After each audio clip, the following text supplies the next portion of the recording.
नमस्कार। आम cooking channel कुकमस्ती को मु आपण मन को बहुत बहुत स्वागत करुछि। आज मु आपण मन का पई नै के आसीछि अति सहज स्वादिया रेसिपी। तो आपण माने थरे एही परि भाबरे मसला दिया आलू टमाटो सजना छुईर भजा करी गरमा गरम भात सहित हेउ कि पखाळ सहित खाई कि देखंतु तो भारी स्वादिष्ट लागिवो।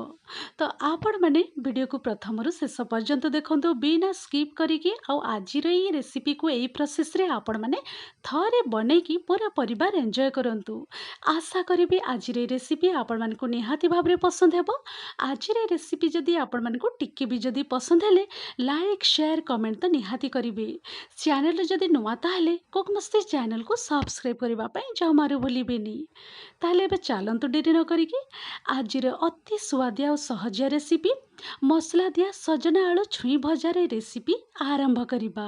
तो ए साइड रे गोटे प्लेट रे नै जाइछि सजना छुई और ता सहित आलू। सजना छुई को भल भाव रे धोई देइथिले और तार चोपा बाहर करिकि एमती हल्का हल्का रे चोपा बाहर करि देबे। और ए साइज रे काटिकी मु नै जाइछि। तो आपण माने भी आलू को मध्य सेम ए साइज रे लंबा लंबा करिकि चोपा बाहर करिकि काटिकी नै जिबे। जदि आपण माने भलो कि धोई सारिला परे चोपा सहित मध्य काटिकी यूज करि परिबे। तो एबे परिबा सब तो कटाकटी करिकि मु रेडी करिकि रखि देइछि। एबे मु ए प्लेट को साइड करिकि रखि दउछि। एबे मु गैस साइड को जाउछि। तो एबे मु गैस सेट को पळे आसीछि। कढ़ई गरम हेबा पे रखि देइथिली। कढ़ई जेते बेले गरम हे गला ना मु एठी बड़ चामच रे गोटे चामच तेल मध्य दे देइछि। आ तेल दे सारिला परे एबे आमे भल भाव रे गरम हेबा पे छाडिबा। फ्लेम को मु रखि देइछि मीडियम फ्लेम रे। जेते बेले तेल मध्य गरम हे जिवो एठी आधा चामच पाखा पाखे मु दे देइछि पंचफुटन। पंचफुटन जदि आपण माने यूज करूछंती ताहले भल भाव रे टिके फुटिबा पे छाडी देबे किछि सेकेंड। पंचफुटन जेते बेले भल भाव रे फुटी आसीबो एबे आमे देई देबा ए पॉइंट रे छुई आलू को देई देबा।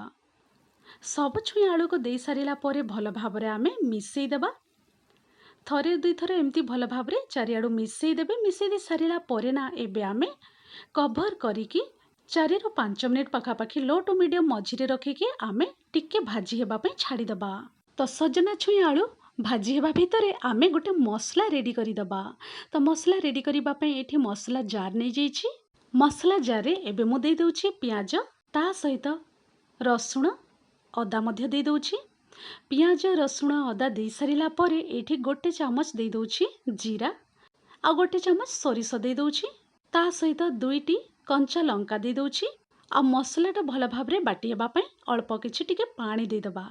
पानी दे सारिला परे ना एबे आमे मसला जार कवर देकी चिकन करिकि बाटिकी नेकी आसीबा।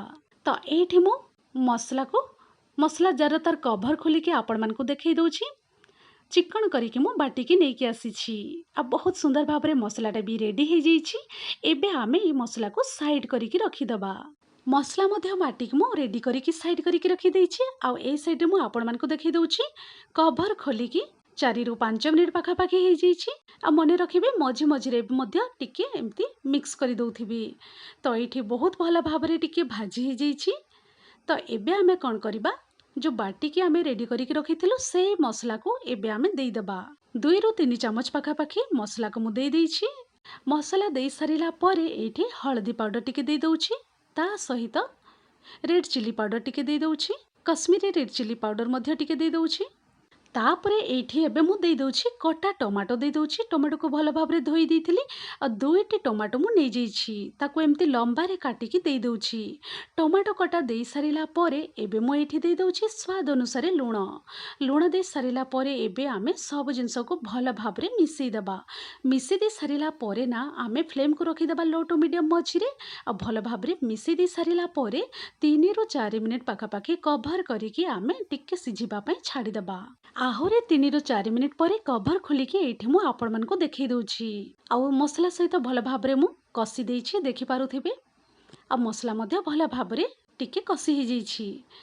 तो एबे मु एठी भल भाव रे मिसेई देइकि टिके मु पानी दे दउछि। बेसी पानी बिल्कुल भी देबेनी। जदि दरकार पड़े ताहेले आपण माने पानी देबे किंतु बहुत कम पानी देबे। तो एठी मु 5-6 चामच पाखापाखी टिके पानी दे दउछि। पानी दे सारिला परे आउ थरे भल भाव रे मिसेई देबा। मिसेई दे सारिला परे ना कवर करिकि आहुरे 3 रु 4 मिनिट पाखापाखी आमे लो फ्लेम रे सिझिबा पे छाड़िबा। ଆହୁରି 3 ରୁ 4 ମିନିଟ୍ ହେଇଗଲା ପରେ କଭର୍ ଖୋଲିକି ଏଇଠି ମୁଁ ଦେଖେଇ ଦଉଛି। ଆଉ ମନେ ରଖିବେ ଲୋ ଟୁ ମିଡ଼ିୟମ୍ ମଝିରେ ହିଁ ରଖିକି ଆପଣମାନେ କୁକ୍ କରିବେ। ଆଉ ଥରେ ଭଲ ଭାବରେ ମୁଁ ମିଶେଇ ଦେଇଛି। ମିଶେଇ ଦେଇ ସାରିଲା ପରେ ପୁରାପୁରି ଏବେ ଫ୍ଲେମ୍‌ଟା ମୁଁ ଅଫ୍ କରିଦଉଛି। ଏବେ ନା ପୁରାପୁରି ରେଡି ହେଇଯାଇଛି ମସଲା ଦିଆ ସଜନା ଛୁଇଁ ଆଳୁ ଭଜାରେ ରେସିପି। ଗରମା ଗରମ ବହୁତ ହି ସୁଆଦିଆ। ଯଦି ଆପଣମାନଙ୍କୁ ଦରକାର ପଡୁଛି ତାହେଲେ ଆପଣମାନେ କଟା ଧନିଆ ପତ୍ର ଟିକେ ଦେଇଦେବେ। ବହୁତ ହି ବଢ଼ିଆ ବାସ୍ନା ଆସିବ। ନହେଲେ ତ ଏମିତି ହିଁ ଗରମା ଗରମ ଆପଣମାନେ ପରସନ୍ତୁ। ବହୁତ ହି ସ୍ୱାଦିଷ୍ଟ ଲାଗିବ। ଗରମା ଗରମ ଭାତ ସହିତ ହଉ କି ପଖାଳ ସହିତ ବହୁତ ହି ସ୍ୱାଦିଷ୍ଟ ଲାଗିବ। ତ ଥରେ ଆପଣମାନେ ଏଇ ପ୍ରୋସେସ୍‌ରେ ତିଆରି କରିକି ଏନ୍‌ଜୟ କରନ୍ତୁ। ତ ଭିଡ଼ିଓକୁ ଆପଣମାନେ ପ୍ରଥମରୁ ଶେଷ ପର୍ଯ୍ୟନ୍ତ ଦେଖିଥିବାରୁ ବହୁତ ବହୁତ ଧନ୍ୟବାଦ ଦେଉଛି। ଆଜିର ଏଇ ରେସିପି ଆପଣମାନଙ୍କୁ ନିହାତି ଭାବରେ ପସନ୍ଦ ହେଇଥିବ। ଟିକେ ବି ଯଦି ଆଜିର ଏଇ ରେସିପି ପସନ୍ଦ ହେଇଥିଲେ ନା ଲାଇକ୍ ସେୟାର କମେଣ୍ଟ ତ ନିହାତି କରିବେ। ଚ୍ୟାନେଲରେ ଯଦି ନୂଆ ତାହେଲେ କୁକ୍ ମସ୍ତି ଚ୍ୟାନେଲକୁ ସବସ୍କ୍ରାଇବ୍ କରିବା ପାଇଁ ଜମାରୁ ଭୁଲିବେନି। ତାହେଲେ ଏବେ ଚାଲନ୍ତୁ ମୁଁ ରହୁଛି ପୁଣି ଏମିତି ଇଜି ଟେଷ୍ଟି ସୁଆଦିଆ ରେସିପି ନେଇକି ଗୋଟେ ନୂଆ ଭିଡ଼ିଓ ନୂଆ ରେସିପିରେ ପୁଣି ଥରେ ମୁଁ ଆପଣମାନଙ୍କ ପାଖକୁ ଫେରିବି। Thanks for watching. Bye bye, take care.